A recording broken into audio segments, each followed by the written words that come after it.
السلام علیکم ناظرین، میں ہوں آپ کی ہوسٹ شنیلا ناز۔ آپ دیکھ رہے ہیں ایف پی نیوز۔ نظر ڈالتے ہیں آج کی تازہ ہیڈ لائنز پر۔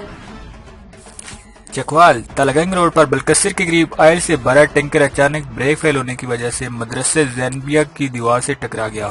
حادثے کے نتیجے میں ایک شخص شدید زخمی۔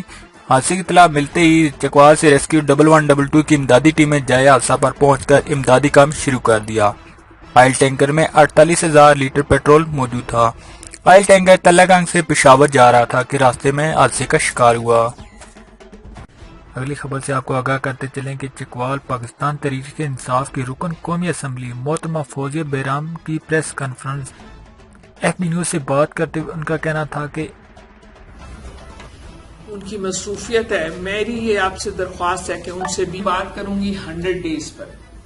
وزیر اعظم عمران خان صاحب نے اپنے گورنمنٹ کے پہلے 100 ڈیز ٹارگٹ سیٹ کرنے کے بعد انہوں نے اسلام آباد میں ایک بہت بڑی میٹنگ بھی کی۔ آپ کو جب وقت مکمل ہو جائے گا، آپ کو یہ تبدیلی جس کا عمران کل تک ہم پہنچ جائیں گے۔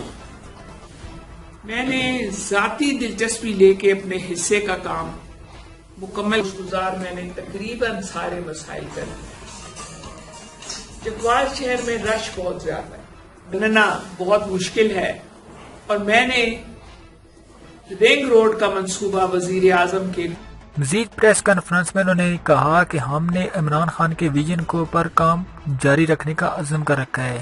عوامی نمائندوں سے مل کر رابطہ کمیٹی بنائیں تاکہ عوامی مسائل جلدی سے حل ہو سکیں۔